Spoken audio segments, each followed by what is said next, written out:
Pourquoi tant de chrétiens d'aujourd'hui vivent leur foi sans jamais se demander d'où viennent les fondations de leur Église? Comment se fait-il que les noms des apôtres, pourtant si familiers, semblent souvent réduits à des statuts dans les églises ou des prénoms de baptême, sans réelle signification spirituelle pour notre époque? Et si la puissance et la profondeur de notre foi actuelle dépendaient en réalité d'hommes que nous connaissons mal, voire pas du tout? Ces interrogations soulignent une réalité troublante. Les apôtres de Jésus-Christ, piliers de l'Église primitive, sont aujourd'hui largement oubliés dans la conscience collective des croyants. Leur influence, pourtant colossale, est souvent diluée dans la routine des cultes, dans les enseignements centrés sur la prospérité ou dans une théologie parfois détachée de ses racines. Pourtant, sans eux, le christianisme tel que nous le connaissons n'existerait pas. Ils ont reçu, transmis et incarné l'enseignement du Christ, souvent au prix de leur vie. Et c'est dans leurs traces que les premières communautés chrétiennes ont grandi, que les Écritures ont été mises par écrit, que la foi s'est propagée jusqu'aux extrémités de la terre.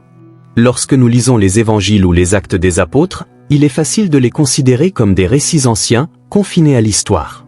Pourtant, ces récits sont les germes vivants d'une réalité spirituelle qui traverse les siècles. Ce que Pierre a proclamé à Jérusalem, ce que Paul a écrit aux églises de Galatie ou de Corinthe, ce que Jean a reçu sur l'île de Patmos, continue d'alimenter nos prières, nos cultes, nos doctrines, même si nous n'en sommes pas toujours conscients. Dans Matthieu chapitre 28 versets 19 à 20, Jésus dit à ses disciples, « Allez, faites de toutes les nations des disciples, les baptisant, leur enseignant à observer tout ce que je vous ai prescrit. » Cette mission n'était pas une simple instruction temporaire. Elle a été le fondement d'un envoi apostolique dont l'écho résonne encore aujourd'hui dans chaque église évangélique, catholique ou protestante qui prêche la parole de Dieu. Les apôtres ont été les premiers maillons d'une chaîne de transmission qui nous relie directement à Jésus-Christ lui-même. Il est donc impératif, dans une époque où le christianisme est souvent fragmenté, de redonner leur juste place aux apôtres. Non pas pour les idolâtrer, mais pour comprendre comment leur foi, leurs sacrifices, leurs enseignements et leur vie façonnent encore, en profondeur, le socle de notre marche chrétienne. Car il ne peut y avoir de maturité spirituelle sans mémoire. Il ne peut y avoir d'avenir chrétien solide sans retour aux fondations que Jésus a posées à travers eux. Le but de ce texte est donc de réveiller notre conscience spirituelle, de faire la lumière sur l'héritage souvent ignoré de ces 12 hommes et de quelques autres qui, un jour, ont tout quitté pour suivre un charpentier de Nazareth. Ce que nous allons découvrir, c'est que leur influence ne s'est pas arrêtée avec leur mort. Bien au contraire, elle coule encore comme un fleuve discret mais puissant dans les veines du christianisme actuel. À travers cette exploration, nous allons voyager dans le temps, décortiquer les textes bibliques, revisiter les grandes doctrines de notre foi, observer les rites et pratiques d'aujourd'hui, et retrouver l'empreinte apostolique qui persiste, même si elle est souvent méconnue. L'influence des apôtres dans le christianisme actuel n'est pas seulement un sujet historique, c'est une révélation nécessaire pour tout croyant qui veut bâtir sa foi sur une fondation solide. En redécouvrant les apôtres, nous redécouvrons aussi le cœur de Dieu, le souffle de l'Esprit, et l'authenticité du message de Jésus-Christ, qui est le même hier, aujourd'hui et éternellement, comme le dit Hébreux chapitre 13 verset 8. Mais alors, qui étaient réellement ces hommes que Jésus a appelés apôtres? Avant de plonger dans leurs identités individuelles, il est essentiel de s'arrêter sur le sens profond du mot lui-même. Le terme apôtre vient du grec apostolo, qui signifie envoyé ou messager. Il ne s'agit pas simplement d'un titre honorifique, mais d'une fonction spirituelle, celle d'être mandaté pour porter une parole divine, pour représenter une autorité plus grande que soi.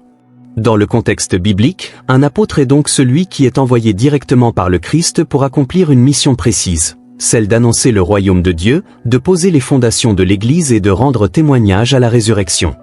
Ainsi, quand Jésus choisit ses apôtres, il ne sélectionne pas des érudits ou des chefs religieux déjà établis. Bien au contraire, il appelle des hommes ordinaires, pécheurs pour la plupart, inconnus aux yeux du monde, mais précieux aux yeux de Dieu. Ce choix renverse les logiques humaines, car Dieu ne regarde pas l'apparence, mais le cœur, comme il est écrit dans 1 Samuel chapitre 16 verset 7. Et c'est précisément ce cœur disponible que Jésus va façonner pour en faire les colonnes de son Église. Les évangiles nous donnent leurs noms, Pierre, André, Jacques, Jean, Philippe, Barthélemy, Thomas, Matthieu, Jacques fils d'Alphée, Thaddée, Simon le Zélote, et enfin Judas Iscariote, qui sera remplacé plus tard par Matthias après sa trahison. Ces 12, choisis parmi des centaines de disciples, deviennent le noyau dur de la mission de Jésus sur terre. Ils ne sont pas choisis au hasard. Chaque appel est personnel, unique, chargé de sens et de promesses. Prenons l'exemple de Pierre. Dans Matthieu chapitre 4 versets 18 à 20, alors qu'il jette ses filets au bord du lac, Jésus lui dit « Suivez-moi, et je vous ferai pêcheurs d'hommes. » Pierre quitte immédiatement ses filets. Ce geste n'est pas une simple obéissance, c'est un acte de foi radical, une rupture avec l'ancien pour entrer dans une destinée nouvelle. André, son frère, le suit. Puis viennent Jacques et Jean, appelés alors qu'ils réparent leurs filets avec leur père. Plus tard, Jésus appelle Matthieu, le collecteur d'impôts méprisé, comme nous le lisons dans Matthieu chapitre 9 verset 9, et Thomas, le sceptique, celui qui posera les questions que beaucoup de croyants se posent encore aujourd'hui. Ce qui frappe dans ces appels, c'est qu'aucun des apôtres n'était parfait. Certains étaient colériques comme Jacques et Jean, surnommés fils du tonnerre. D'autres étaient hésitants, comme Thomas. Il y avait même un zélote, Simon, probablement radical dans sa pensée politique. Et pourtant, Jésus les a choisis, non pas pour ce qu'ils étaient, mais pour ce qu'ils allaient devenir. Leur mission allait dépasser leurs limites naturelles, car elle serait portée par la puissance de Dieu lui-même. Après leur appel, Jésus ne les envoie pas immédiatement dans le monde. Il les forme, les enseigne, les confronte, les corrige. Pendant 3 ans, ils marchent avec lui, observent ses miracles, écoutent ses paraboles, vivent ses joies et ses souffrances. Ils ne comprennent pas toujours tout, ils doutent, ils se disputent même pour savoir qui est le plus grand. Mais Jésus ne les abandonne jamais. Il les prépare, patiemment, à devenir ses témoins jusqu'aux extrémités de la terre, comme il le leur promettra dans Actes chapitre 1 verset 8. Cependant, c'est après la Pentecôte que leur véritable transformation s'opère. Jusque-là, même après la résurrection de Jésus, ils restent craintifs, cachés dans une chambre haute, paralysés par la peur des autorités. Mais dans Actes chapitre 2, lorsqu'ils reçoivent le Saint-Esprit sous forme de langue de feu, tout change. Le Pierre qui avait renié Jésus 3 fois devient un prédicateur de feu, prêchant avec audace devant des milliers de personnes. Ce jour-là, environ 3000 âmes sont ajoutées à l'Église. La Pentecôte marque donc un tournant. Ce ne sont plus des hommes ordinaires. Ce sont des témoins puissants, des fondations vivantes du christianisme naissant. Leur transformation est spirituelle, mentale, émotionnelle. Le Saint-Esprit les équipe non seulement pour parler en langue, mais aussi pour résister à la persécution, pour guérir les malades, pour affronter les tribunaux, pour annoncer l'Évangile avec puissance et vérité. Dans Actes chapitre 4 verset 13, il est dit que les autorités furent étonnées de la hardiesse de Pierre et Jean, sachant qu'ils étaient des hommes sans instruction. Voilà la marque de l'apostolat, des hommes simples, mais rendus puissants par Dieu. On comprend alors pourquoi, dans Éphésiens chapitre 2 verset 20, Paul déclare que l'Église, édifiée sur le fondement des apôtres et des prophètes, Jésus-Christ lui-même étant la pierre angulaire. Cette phrase n'est pas une simple image. Elle souligne une réalité spirituelle profonde. Les apôtres sont les bâtisseurs, les porteurs du message originel, les premiers à avoir vécu, proclamé et transmis la bonne nouvelle. Ils sont les témoins directs de la vie, de la mort et de la résurrection du Christ. Ils ont transmis non seulement des paroles, mais un esprit, un feu, une mission. Ce que nous appelons aujourd'hui christianisme, avec ses confessions, ses traditions, ses milliers d'églises à travers le monde, est enraciné dans l'obéissance de ces 12 hommes qui ont tout quitté pour suivre Jésus. Ils ont payé le prix fort, l'exil, la persécution, parfois la mort. Mais ils ont aussi porté un fruit éternel. Leur influence, bien que méconnue, continue d'agir à travers les siècles. Et c'est précisément ce que nous allons explorer dans les prochaines parties de cette étude. Comment ce fondement apostolique, posé il y a plus de 2000 ans, continue de soutenir, de guider et de façonner le christianisme actuel. Quand on contemple la grandeur et la diversité du christianisme aujourd'hui, avec ses églises, ses doctrines, ses rites et ses milliers de pasteurs et leaders spirituels, il est facile d'oublier que tout a commencé avec un petit groupe d'hommes simples. Ces hommes que nous appelons les apôtres ne sont pas seulement des témoins de Jésus-Christ, ils sont les véritables fondateurs invisibles de l'Église. Invisibles, non pas parce qu'ils ont été absents, mais parce que leur œuvre, bien que monumentale, est souvent reléguée à la mémoire des premiers temps du christianisme.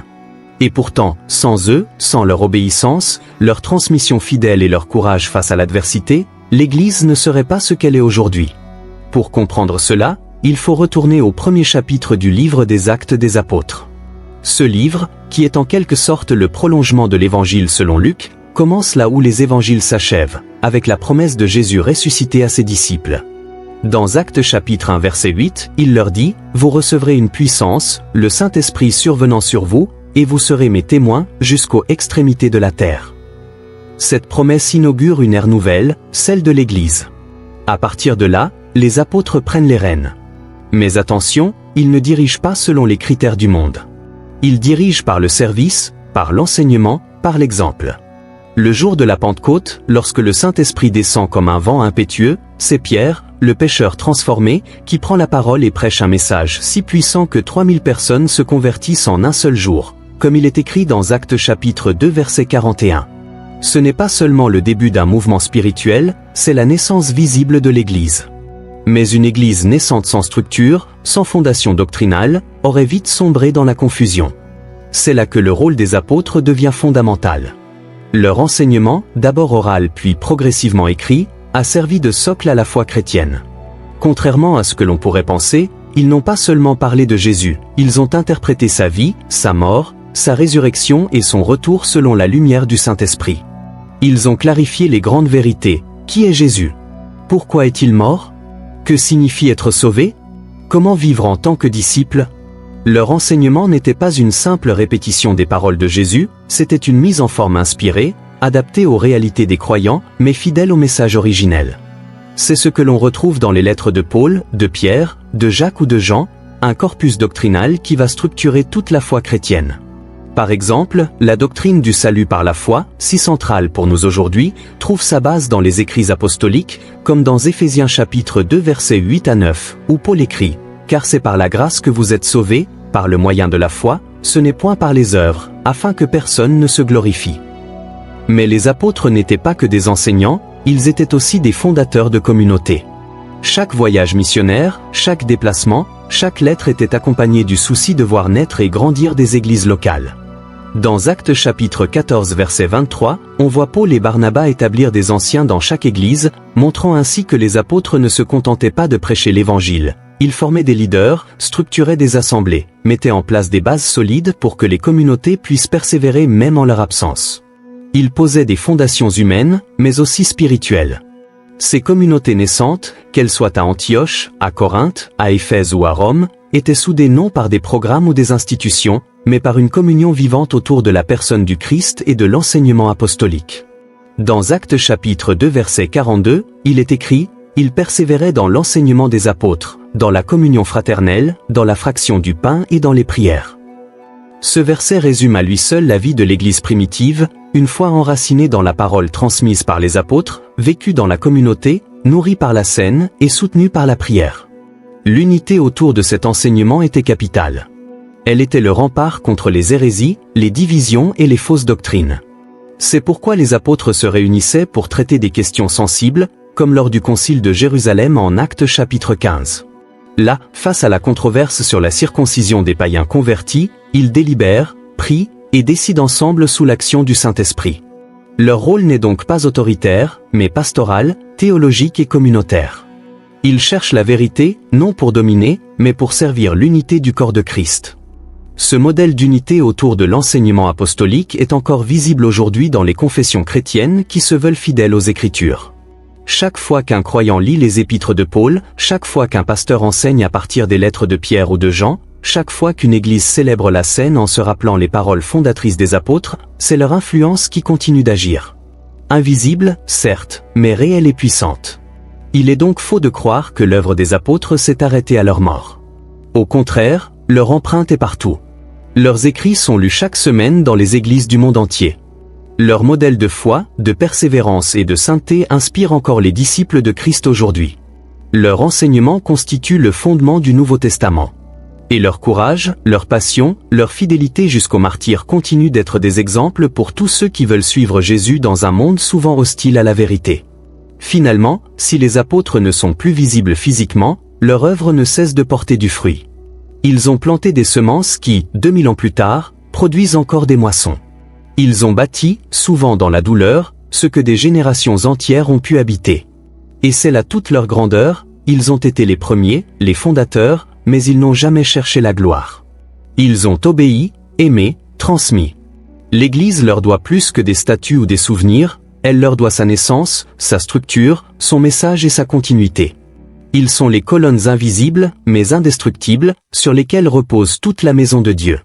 Il est une chose que l'on oublie souvent lorsqu'on lit la Bible ou lorsqu'on entend une prédication, La foi chrétienne telle que nous la connaissons aujourd'hui n'est pas tombée du ciel toute formée. Elle est le fruit d'un héritage, d'un travail, d'une inspiration divine transmise par des hommes qui ont vécu, souffert, médité, prié et écrit. Ces hommes, ce sont les apôtres. Leur héritage doctrinal est immense, et sans lui, il serait impossible de comprendre les grands piliers de notre foi. C'est à travers leurs lettres, leurs décisions et leurs prédications que se sont établies les bases de la théologie chrétienne. C'est ainsi que les croyants du monde entier confessent aujourd'hui les mêmes vérités fondamentales, issues non d'un système humain, mais d'une transmission apostolique inspirée. Commençons par les épîtres, ces lettres adressées aux églises et aux individus qui constituent aujourd'hui une grande partie du Nouveau Testament. L'apôtre Paul en est l'auteur principal. Dans ses lettres aux Romains, aux Corinthiens, aux Galates, aux Éphésiens, aux Philippiens, aux Colossiens, aux Thessaloniciens et à ses collaborateurs comme Timothée, Tite et Philémon, Paul ne se contente pas d'exhorter, il développe toute une théologie, rigoureuse, cohérente et profondément christocentrique. Dans Romains chapitre 3 verset 28, il affirme avec force, « L'homme est justifié par la foi, sans les œuvres de la loi ». Cette simple phrase résume une révolution spirituelle. Le salut n'est pas le fruit de nos efforts, mais un don reçu par la foi en Jésus-Christ. C'est un socle doctrinal sur lequel le protestantisme, mais aussi toute l'Église universelle, a été édifié. Mais Paul n'est pas seul. L'apôtre Pierre, dans ses 2 épîtres, nous offre une perspective pleine de sagesse sur la souffrance, la sainteté et l'espérance du retour de Christ. Dans 1 Pierre chapitre 1 versets 15 à 16, il écrit « Comme celui qui vous a appelé est saint, vous aussi soyez saints dans toute votre conduite. » Pierre, l'impulsif devenu pilier, rappelle à l'Église l'appel à une vie de sanctification, non comme un fardeau, mais comme une réponse d'amour à l'appel de Dieu. Jacques, de son côté, insiste sur l'articulation entre foi et œuvre. Dans Jacques chapitre 2 verset 17, il déclare « La foi, si elle n'a pas les œuvres, est morte en elle-même ». Il ne contredit pas Paul, mais complète sa pensée. Il montre que la foi authentique produit nécessairement une transformation visible, concrète, dans la manière de vivre, de parler, de traiter les autres. C'est là un autre fondement de notre foi, l'orthodoxie ne suffit pas sans l'orthopraxie. Quant à Jean, l'apôtre de l'amour, il nous enseigne dans ces 3 lettres que l'amour fraternel est le sceau de la véritable foi chrétienne. Dans 1 Jean chapitre 4 verset 8, il proclame avec puissance « Celui qui n'aime pas n'a pas connu Dieu, car Dieu est amour ». Ce verset, si souvent cité, est une vérité radicale. Il place l'amour au centre même de la révélation divine, et il appelle chaque croyant à refléter cette nature d'amour dans sa relation avec Dieu et avec les autres. Enfin, Jude, le frère de Jacques, dans sa courte mais percutante lettre, nous met en garde contre les faux docteurs et nous exhorte à combattre pour la foi qui a été transmise au sein une fois pour toutes, comme le dit Jude au verset 3. Ce cri d'alerte est toujours d'actualité, car il nous rappelle que l'héritage apostolique doit être protégé, préservé et transmis fidèlement. Mais cet héritage doctrinal ne s'est pas transmis uniquement par les écrits. Il a aussi été consolidé dans les discussions, les débats et les prises de décision collégiales. Le meilleur exemple est le Concile de Jérusalem, rapporté dans Actes chapitre 15. Face à la question brûlante de savoir si les païens convertis devaient être circoncis et suivre la loi de Moïse, les apôtres se réunissent. Après avoir écouté Pierre, Paul, Barnabas et Jacques, ils prennent une décision inspirée par le Saint-Esprit. Dans Actes chapitre 15 verset 28, il est écrit « Il a paru bon au Saint-Esprit et à nous de ne pas vous imposer d'autres charges ». Cette déclaration marque un tournant décisif. La foi chrétienne s'émancipe des obligations légales du judaïsme sans renier ses racines, mais en affirmant que le salut vient par la foi, non par la loi. Ce concile est le modèle de ce que seront plus tard les grands conciles écuméniques, qui établiront les grands dogmes de la foi chrétienne. Et bien que ceux-ci aient été formulés après la mort des apôtres, leur contenu trouve ses racines dans les écrits et les paroles de ces derniers. Prenons le dogme de la Trinité, Père, Fils et Saint-Esprit, 3 personnes, un seul Dieu. Ce mystère, affirmé au concile de Nicée en 325, n'est pas une invention tardive. Il est déjà proclamé dans les lettres de Paul, qui écrit dans 2 Corinthiens chapitre 13 verset 13, que la grâce du Seigneur Jésus-Christ, l'amour de Dieu et la communion du Saint-Esprit soient avec vous tous. Cette formule trinitaire, bien que sobre, révèle une réalité profonde que les pères de l'Église ont ensuite explicitée, sans en modifier la substance. Le dogme de la justification par la foi, si cher à Martin Luther et à toute la Réforme, est également enraciné dans l'Épître aux Galates. Le concept de la sanctification progressive, de la transformation du croyant à l'image du Christ, est enseigné avec clarté dans 2 Corinthiens chapitre 3 verset 18, « Nous sommes transformés en la même image, de gloire en gloire ». Même la doctrine du retour de Christ, avec son eschatologie souvent débattue, est au cœur de l'enseignement apostolique, comme dans 1 Thessaloniciens chapitre 4 versets 16 à 17, où Paul décrit le retour glorieux du Seigneur et l'enlèvement des croyants. Ainsi, tous les grands dogmes de la foi chrétienne moderne ne sont pas des créations humaines ajoutées au fil des siècles. Ils sont les fruits mûrs d'une graine semée par les apôtres, arrosés par la prière, nourris par l'esprit et éclairés par la révélation scripturaire. Chaque doctrine, chaque confession de foi, chaque catéchisme sérieux, s'enracine dans ce dépôt que Paul appelle le bon dépôt dans 2 Timothée chapitre 1 verset 14. Ce qui est remarquable, c'est que ces doctrines ne sont pas figées, froides ou théoriques. Elles sont vivantes. Elles nourrissent la foi, éclairent la conscience, guident la vie quotidienne des croyants. Elles offrent une colonne vertébrale à l'Église, un fil conducteur qui traverse les siècles. Et cela, nous le devons aux apôtres. Non pas parce qu'ils étaient des génies théologiques, mais parce qu'ils étaient des hommes remplis de l'esprit, dociles à la voix de Dieu, fidèles à la révélation reçue. En somme, l'héritage doctrinal des apôtres n'est pas un simple legs du passé. Il est la lumière qui continue de briller sur le sentier des croyants. Il est la voix des premiers témoins qui, par leurs écrits, parlent encore aujourd'hui à des millions d'âmes. Il est le fondement sur lequel se construit toute vie chrétienne authentique. Et tant que l'Église restera attachée à cet héritage, elle restera fidèle à son Seigneur. Lorsque nous assistons à un baptême dans l'Église, que nous participons à la Sainte Seine, que nous recevons la prière d'imposition des mains, ou que nous écoutons un pasteur prêcher, nous pensons rarement aux origines profondes de ces gestes. Et pourtant, derrière chaque rite chrétien, derrière chaque geste sacré, il y a l'empreinte silencieuse mais puissante des apôtres. Leur influence n'est pas seulement doctrinale, elle est aussi pratique, liturgique et structurelle.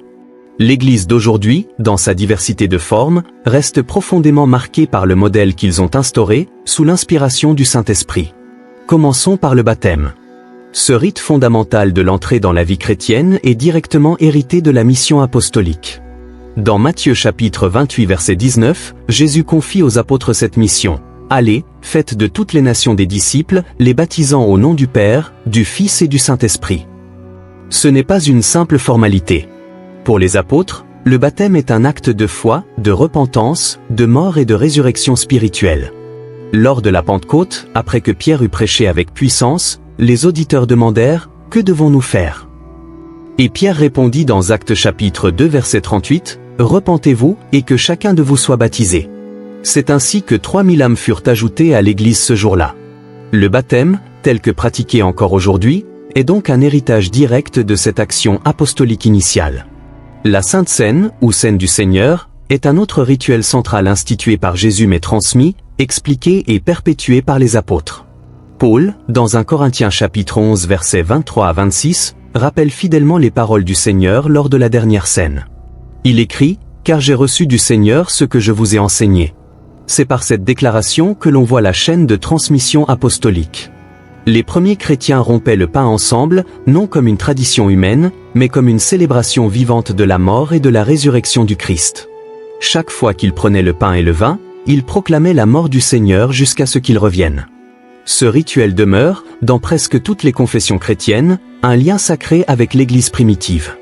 Un autre geste profondément apostolique est l'imposition des mains. Que ce soit pour transmettre le Saint-Esprit, pour consacrer un serviteur de Dieu ou pour accorder une guérison, ce geste revêt une autorité spirituelle particulière. Dans Actes chapitre 8 verset 17, Pierre et Jean imposent les mains aux Samaritains, et ceux-ci reçoivent le Saint-Esprit. Paul aussi, dans 2 Timothée chapitre 1 verset 6, exhorte Timothée à raviver le don de Dieu, qui est en toi par l'imposition de mes mains. Cette pratique est toujours vivante dans l'Église, qu'il s'agisse de la prière d'ordination, de la bénédiction ou de la guérison. Elle montre que l'autorité spirituelle, loin d'être abstraite, se manifeste aussi par des gestes visibles, transmis de génération en génération. Mais au-delà de ces rites visibles, c'est le rôle du Saint-Esprit qui fait toute la différence. Les apôtres ont enseigné que l'Église ne pouvait vivre, croître et agir sans la présence active du Saint-Esprit. Après la Pentecôte, toute leur mission fut animée par lui. Dans 1 Corinthiens chapitre 12, Paul décrit les dons spirituels, prophétie, guérison, paroles de connaissance, discernement des esprits, langue et interprétation. Ces dons n'étaient pas réservés aux seuls apôtres, mais ils étaient transmis à l'Église par leur ministère. Aujourd'hui encore, là où l'Église vit sous l'onction du Saint-Esprit, ces dons se manifestent pour l'édification du corps du Christ. Et cette continuité est la preuve que l'héritage apostolique n'est pas mort, il est vivant, car le même esprit agit encore. Une autre dimension souvent négligée, mais essentielle, est la structure ecclésiale mise en place par les apôtres. Dans Actes chapitre 6 versets 1 à 6, face à des tensions internes sur la distribution alimentaire, les apôtres ne résolvent pas le problème eux-mêmes. Ils disent, « Il n'est pas convenable que nous laissions la parole de Dieu pour servir aux tables. » Ils instituent alors les diacres, des hommes remplis de sagesse et du Saint-Esprit, pour gérer les affaires pratiques de l'Église. C'est ici que commence l'organisation ecclésiale. Plus tard, Paul parlera des anciens, des pasteurs, des évêques, comme dans Tite chapitre 1 verset 5, « Je t'ai laissé en Crète afin que tu mettes en ordre ce qui reste à régler, et que tu établisses des anciens dans chaque ville. » Ce modèle de gouvernance n'est pas une invention humaine. Il est né de la nécessité, mais sous l'inspiration de Dieu. Il garantit l'ordre, la croissance équilibrée et la transmission fidèle de la foi. Encore aujourd'hui, qu'il s'agisse d'églises évangéliques, protestantes ou catholiques, toutes puisent leurs racines dans cette organisation apostolique. Enfin, il y a ce que l'on appelle l'apostolicité. C'est la conviction que l'Église véritable est celle qui est enracinée dans l'enseignement des apôtres. Ce n'est pas une question de succession physique, mais de fidélité à la doctrine, à l'esprit, à la mission. Dans Éphésiens chapitre 2 verset 20, Paul affirme que l'Église est édifiée sur le fondement des apôtres et des prophètes, Jésus-Christ lui-même étant la pierre angulaire. Cela signifie que tout enseignement, tout mouvement, toute Église qui s'écarte de ce fondement n'est plus dans la vérité. L'apostolicité, c'est aussi la transmission fidèle de la foi. Ce que Paul appelait « garder le bon dépôt », 2 Timothée chapitre 1 verset 14, ce que Jude appelait « combattre pour la foi transmise au sein une fois pour toutes », Jude verset 3, c'est cette chaîne ininterrompue de vérité, transmise de génération en génération. C'est pourquoi dans 2 Timothée chapitre 2 verset 2, Paul écrit « Ce que tu as entendu de moi, confie-le à des hommes fidèles, qui soient capables de l'enseigner aussi à d'autres. » C'est la tradition vivante, non figée, mais toujours fidèle au message originel. Cet aspect est crucial aujourd'hui. Car dans un monde où tout change rapidement, où les idées fluctuent et où la vérité est relativisée, l'Église a besoin de repères stables. Ces repères sont les rites sacrés, les pratiques saintes, la structure ordonnée et la doctrine transmise. Et derrière tout cela, il y a l'ombre glorieuse des apôtres. Ils ne sont plus là physiquement, mais leur empreinte reste. Elle est dans l'eau du baptême, dans le pain rompu, dans les mains qui se posent pour bénir, dans les dons qui se manifestent, dans l'ordre de l'Église, dans la vérité prêchée. L'influence des apôtres n'est pas un souvenir du passé, elle est une présence cachée, mais réelle, dans chaque acte de foi authentique. À travers les siècles, les figures des apôtres n'ont jamais disparu. Même si leur voix ne résonne plus dans les rues de Jérusalem, leurs écrits, leurs œuvres et leur spiritualité continuent d'alimenter l'ADN du christianisme. Chaque apôtre, par son caractère, sa mission et son message, a laissé une empreinte unique que l'on retrouve, parfois sans même s'en rendre compte, dans les diverses expressions de l'Église moderne. Derrière les structures, les doctrines et les pratiques, leurs ombres planent encore, influençant tant les grandes confessions traditionnelles que les mouvements contemporains. Pierre, le pêcheur devenu roc, est souvent perçu comme l'apôtre de la stabilité, de la direction et de la protection de la foi. Jésus lui a dit dans Matthieu chapitre 16 verset 18, « Tu es Pierre, et sur cette pierre je bâtirai mon Église. » Cette déclaration a eu un impact immense sur l'histoire ecclésiale. L'Église catholique romaine voit en lui le premier pape, le détenteur des clés du royaume, celui à qui a été confiée l'autorité pastorale suprême. Mais l'influence de Pierre ne s'arrête pas là. Dans ses épîtres, il exhorte les anciens à paître le troupeau de Dieu, non par contrainte, mais volontairement, 1 Pierre chapitre 5 verset 2.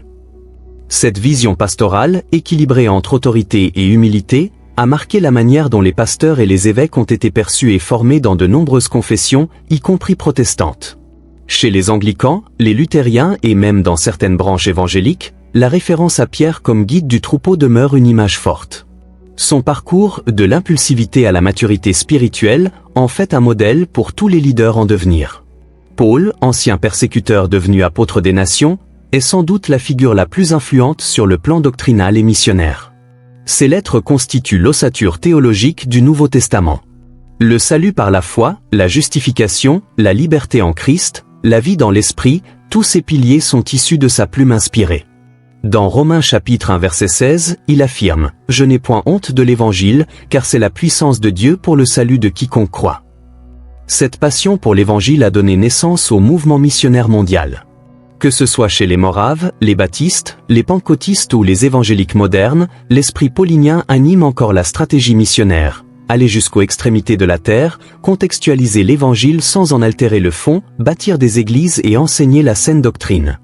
La clarté avec laquelle Paul combat les hérésies, instruit les églises naissantes et établit des responsables spirituels inspire aujourd'hui les instituts bibliques, les séminaires théologiques et les ministères itinérants. Chaque fois qu'un missionnaire franchit une frontière culturelle ou qu'un enseignant défend la foi, Paul revit dans l'ombre. Jean, le disciple que Jésus aimait, est celui qui a reçu les visions les plus profondes du royaume à venir. Il est le seul apôtre à avoir écrit un évangile très spirituel, des épîtres axées sur l'amour divin et un livre prophétique d'une puissance inégalée, l'Apocalypse. Son influence est majeure dans les mouvements charismatiques et prophétiques modernes. Jean parle d'une relation intime avec Dieu. Celui qui demeure dans l'amour demeure en Dieu, 1 Jean chapitre 4 verset 16. Cette vision d'une foi fondée non seulement sur la vérité, mais aussi sur la communion profonde avec Dieu, nourrit la spiritualité de nombreuses églises où l'adoration, la prophétie et la sensibilité au Saint-Esprit sont centrales. L'Apocalypse de Jean, malgré sa complexité, reste une source d'inspiration pour comprendre les temps de la fin, la victoire de Christ et la gloire céleste. Beaucoup d'églises pentecôtistes ou indépendantes se réfèrent à Jean comme modèle de révélation directe et d'écoute du divin.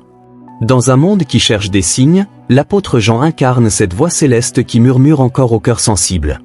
Jacques, frère du Seigneur, a écrit l'une des lettres les plus pratiques du Nouveau Testament. Son message est simple mais puissant. Une foi authentique se traduit par des actes visibles. La foi sans les œuvres est morte. Jacques chapitre 2 verset 26. Cette déclaration a bouleversé les débats théologiques pendant des siècles, mais elle a surtout inspiré les œuvres sociales chrétiennes. Aujourd'hui, des missions humanitaires, des orphelinats, des hôpitaux et des associations d'entraide existent dans le monde entier au nom du Christ. Et c'est l'ombre de Jacques qui plane derrière ces actes.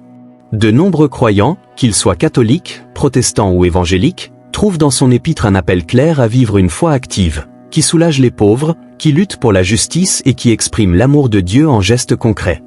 Même les mouvements de justice sociale chrétienne, très présents dans le christianisme anglo-saxon contemporain, trouvent une légitimité biblique dans les enseignements de Jacques. Il rappelle que la religion pure consiste à visiter les orphelins et les veuves dans leur détresse, Jacques chapitre 1 verset 27. Ce message résonne encore dans nos ONG chrétiennes et nos ministères d'entraide. Prenons maintenant quelques exemples concrets. Un pasteur catholique qui veille fidèlement sur sa paroisse en se référant à la tradition pétrinienne. Un missionnaire protestant qui plante des églises au fin fond d'une région non atteinte, animée par la vision paulinienne. Une prophétesse charismatique qui délivre un message divin reçu en prière, suivant l'héritage de Jean. Un bénévole chrétien qui sert dans une banque alimentaire ou un centre de soins, répondant à l'appel de Jacques. Dans chaque cas, l'empreinte d'un apôtre est là. Et ce n'est pas une coïncidence. L'Église ne fonctionne pas de manière désincarnée. Elle s'appuie sur des figures fondatrices, non comme des idoles, mais comme des modèles inspirés par le Christ. Ce sont eux qui ont été les premiers imitateurs de Jésus. Et à leur tour, nous sommes appelés à marcher dans leurs traces, à raviver leur feu, à traduire leur foi dans nos réalités modernes. L'Église n'est pas un édifice figé. Elle est vivante, mouvante, inspirée par un héritage profond. Et cet héritage, ce sont les apôtres qui nous l'ont légué. Chacun d'eux continue de nous parler, non depuis une fresque ancienne ou une statue de cathédrale, mais depuis l'intérieur de nos pratiques, de nos combats et de nos missions. Pierre nous guide avec son autorité bienveillante. Paul nous envoie avec sa doctrine et sa passion pour les âmes. Jean nous élève vers le ciel avec ses révélations. Jacques nous ramène sur terre avec ses appels à l'action. Ce sont 4 piliers sur lesquels reposent encore les fondations spirituelles de l'Église moderne. Ils sont invisibles aux yeux du monde, mais puissamment présents dans le cœur de chaque croyant engagé. Depuis les origines du christianisme, la fidélité jusqu'à la mort des apôtres a marqué les cœurs et les consciences comme un témoignage inébranlable de foi. Le martyre n'a jamais été recherché comme une gloire personnelle, mais assumé comme la conséquence ultime de l'engagement total envers Christ. Les apôtres, ces hommes simples devenus piliers de l'Église naissante, n'ont pas seulement prêché l'Évangile avec leurs paroles, mais l'ont scellé avec leur propre sang. Leur mort, loin d'être une fin silencieuse, est devenue une voie puissante qui traverse les âges pour inspirer les croyants persécutés et fortifier l'Église dans les épreuves. En effet, leur fidélité jusqu'à la mort représente l'un des plus puissants témoignages de la force de la foi chrétienne. Quand l'apôtre Pierre accepte d'être crucifié la tête en bas, refusant de mourir comme son maître, il témoigne d'une humilité bouleversante et d'une fidélité inébranlable. Lorsqu'on regarde le cas de Paul, décapité à Rome après avoir couru sa course et gardé la foi, on comprend la portée de ce qu'il écrivait lui-même dans 2 Timothée chapitre 4 versets 7 à 8, « J'ai combattu le bon combat, j'ai achevé la course, j'ai gardé la foi. Désormais la couronne de justice m'est réservée. » Ces morts ne sont pas celles de fanatiques, mais d'amoureux de Dieu, prêts à tout perdre pour tout gagner. Ainsi, dans chaque époque de persécution, les récits de leurs martyrs sont devenus une source d'encouragement pour les chrétiens opprimés. En période de persécution, dans les catacombes de Rome comme dans les cellules d'Asie ou les villages brûlés d'Afrique, le souvenir de la mort des apôtres redonne du souffle. Ceux qui souffrent aujourd'hui à cause de leur foi trouvent dans ces récits l'assurance qu'ils ne sont pas seuls. Car si les apôtres ont enduré la torture, la lapidation, l'exil ou la crucifixion, ce n'est pas par naïveté ou par orgueil, mais parce qu'ils savaient que la souffrance du temps présent ne saurait être comparée à la gloire à venir, comme l'écrivait Paul dans Romains chapitre 8 verset 18. Au fil de l'histoire de l'Église, ces martyrs ont joué un rôle crucial dans la construction de la mémoire collective chrétienne. Dès les premiers siècles, les récits de leur passion ont circulé, non seulement dans les textes mais aussi dans l'architecture, les fresques, les chants et les liturgies. Les communautés chrétiennes ont élevé des églises sur les lieux présumés de leur mort, ont organisé des fêtes en leur mémoire et ont transmis oralement leurs dernières paroles.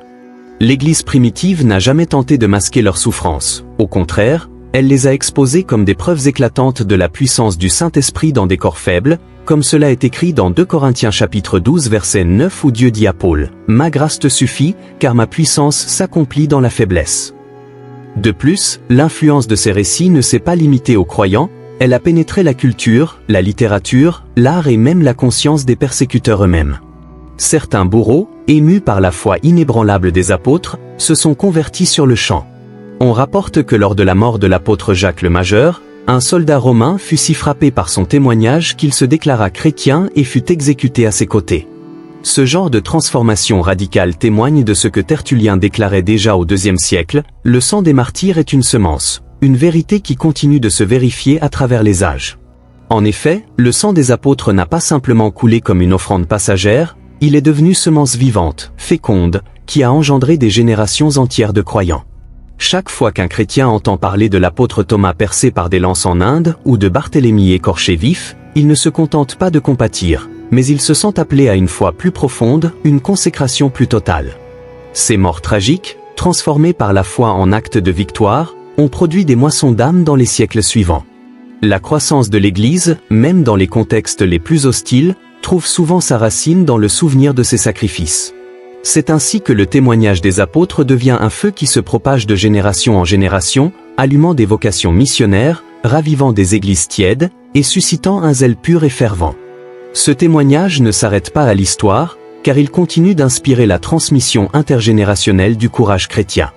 Les parents racontent à leurs enfants les histoires de Pierre, de Paul ou de Jean, non comme des contes, mais comme des récits vrais, puissants, chargés d'un message de fidélité.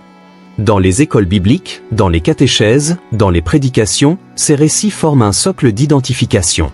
Les jeunes chrétiens découvrent qu'ils sont les héritiers d'une foi courageuse, et non d'une religion de confort. Cela crée un lien profond entre les générations, un fil rouge qui traverse les âges et les cultures. Plus encore, le martyre des apôtres invite chacun à se poser une question essentielle. Jusqu'où suis-je prêt à aller pour ma foi? Ce n'est pas une invitation à rechercher la souffrance, mais une interrogation sur la solidité de notre engagement. Car si les premiers témoins de la résurrection ont accepté de mourir plutôt que de renier leur maître, alors leur foi devient une boussole pour notre propre fidélité. Ce sont eux qui, après avoir vu Jésus ressuscité, ont décidé que plus rien, ni persécution, ni prison, ni mort, ne pourrait les séparer de cet amour-là, comme le proclame Paul dans Romains chapitre 8 versets 38 à 39. Car j'ai l'assurance que ni la mort ni la vie, ni aucune autre créature ne pourra nous séparer de l'amour de Dieu manifesté en Jésus-Christ notre Seigneur. Finalement, l'impact des martyrs des apôtres ne se mesure pas en larmes versées, mais en vies transformées. C'est une chaîne invisible de courage, de fidélité et d'amour qui relie le 1er siècle au 21e. Chaque croyant qui décide de vivre pleinement sa foi, en dépit des oppositions, prolonge le cri silencieux de ces hommes morts en Christ mais vivant pour toujours dans la mémoire de l'Église. Dans un monde spirituel de plus en plus façonné par les émotions, les besoins personnels et les recherches de solutions instantanées, l'héritage des apôtres semble souvent relégué dans l'ombre. Et pourtant, ces hommes, choisis, formés et envoyés par Jésus-Christ lui-même, ont posé les fondations doctrinales, spirituelles et structurelles de l'Église.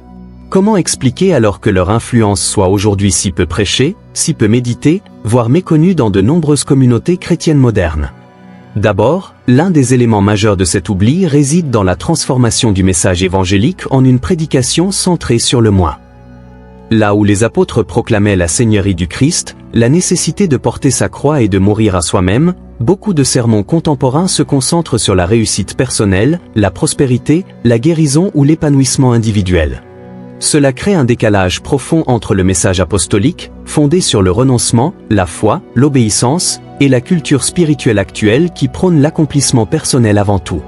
Jésus lui-même avait pourtant déclaré dans Matthieu chapitre 16 verset 24, « Si quelqu'un veut venir après moi, qu'il renonce à lui-même, qu'il se charge de sa croix, et qu'il me suive. » Les apôtres ont pris ces paroles au sérieux, et leur vie entière l'a démontré.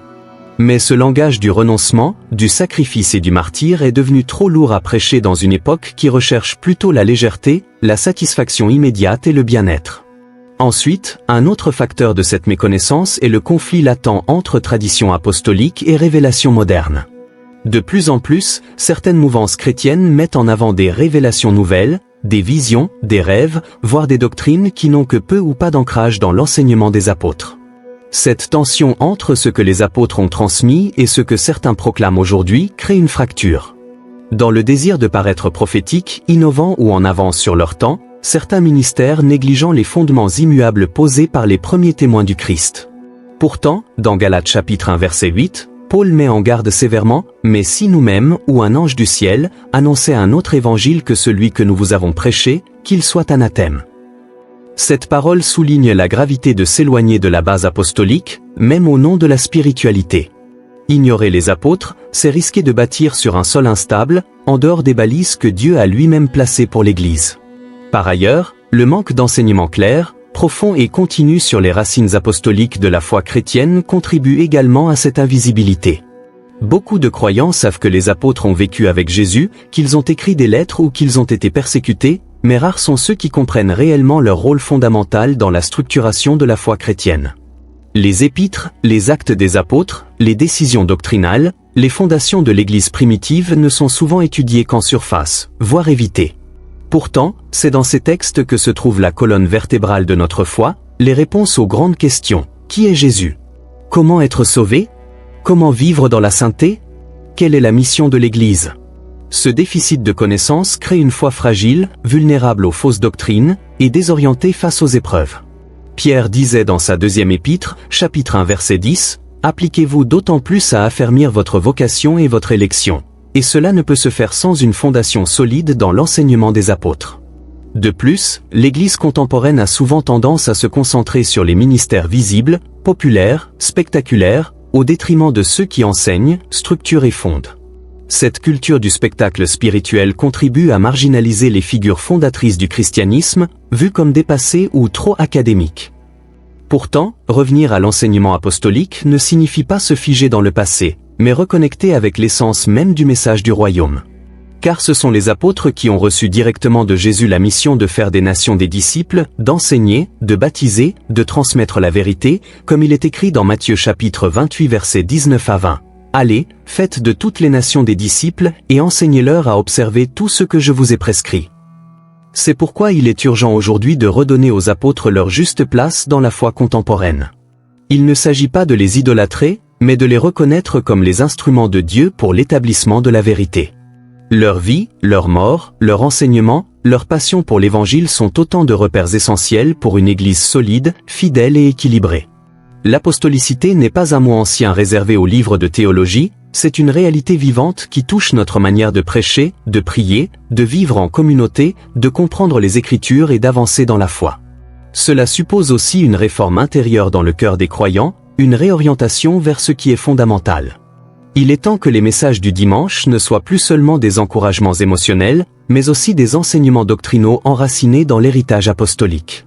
Il est temps que les écoles bibliques et les séminaires forment des hommes et des femmes capables de lire, de comprendre et d'enseigner les épîtres avec justesse et profondeur.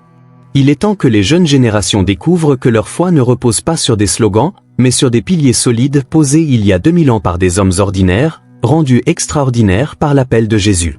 Finalement, si l'influence des apôtres reste méconnue, ce n'est pas parce qu'ils ont échoué, mais parce que nous avons parfois cessé de regarder dans leur direction. Mais il n'est jamais trop tard pour revenir aux sources. Comme le dit Jérémie chapitre 6 verset 16, « Ainsi parle l'Éternel, placez-vous sur les chemins, regardez, et demandez quels sont les anciens sentiers, quelle est la bonne voie, marchez grec, et vous trouverez le repos de vos âmes. » Les anciens sentiers mènent aux apôtres, et les apôtres mènent à Jésus-Christ. En les redécouvrant, l'Église redécouvre aussi son identité, sa mission, et sa puissance spirituelle. S'inspirer concrètement des apôtres dans notre foi personnelle pour vivre un christianisme authentique et vibrant. En effet, leur exemple de vie, leur dévotion sans faille à Christ, ainsi que leur courage face aux persécutions, constituent un modèle puissant pour chaque croyant désireux de marcher dans la vérité.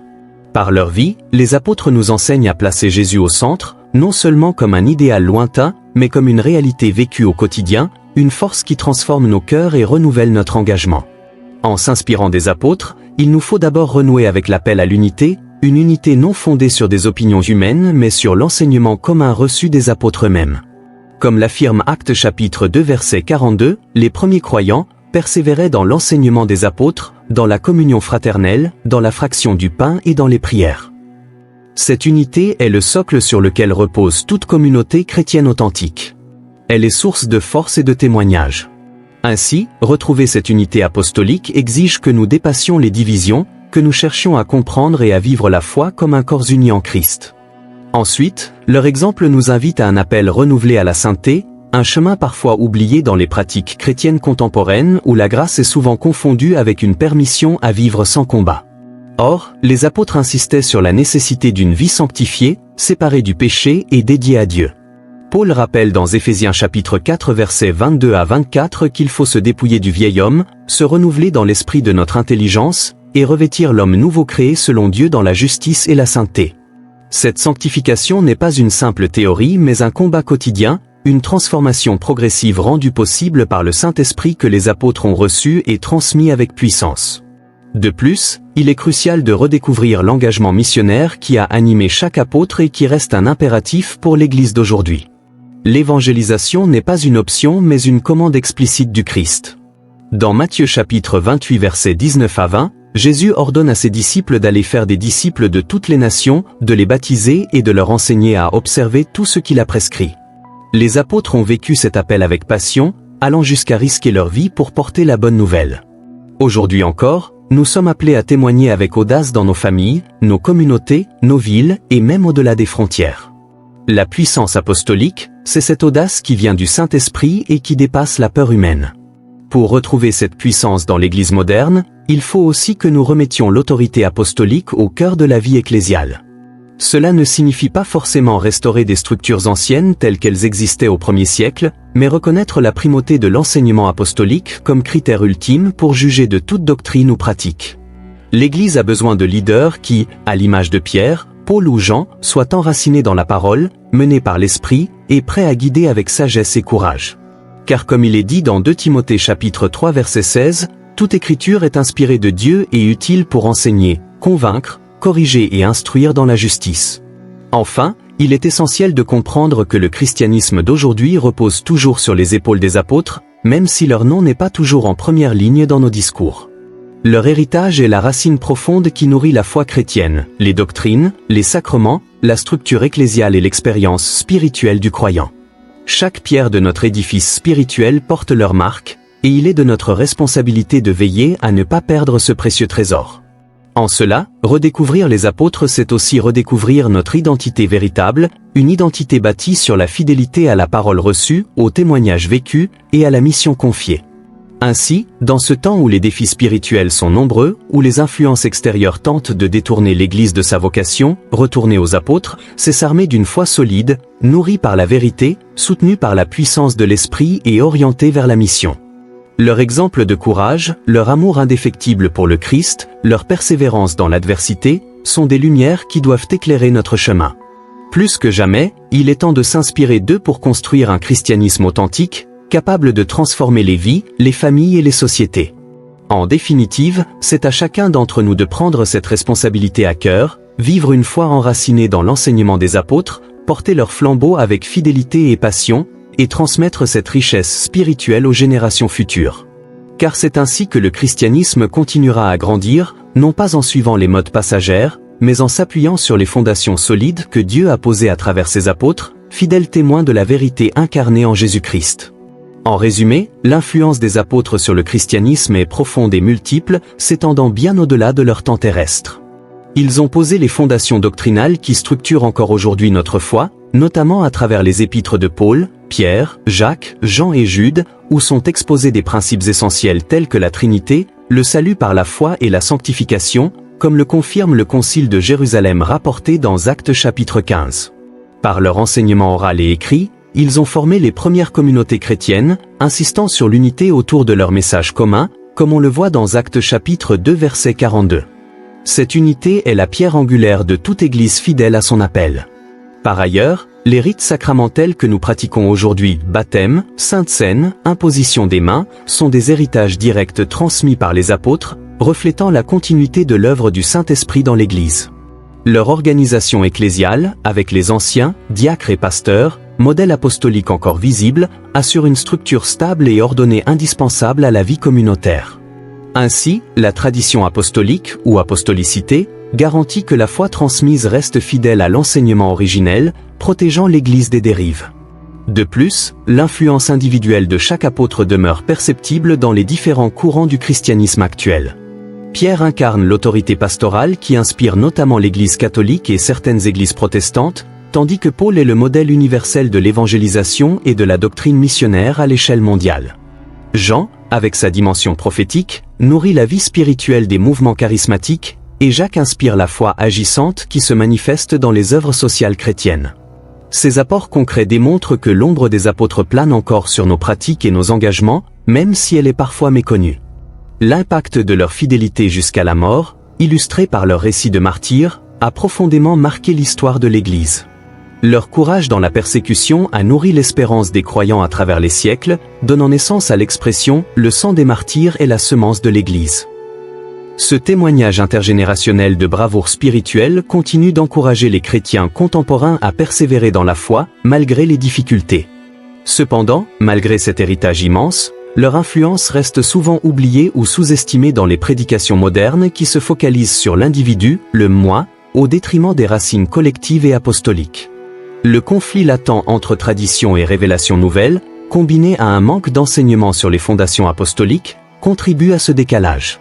Il est donc urgent de redonner aux apôtres la place qui leur revient dans la foi contemporaine, en valorisant leur rôle central dans la transmission de la vérité divine.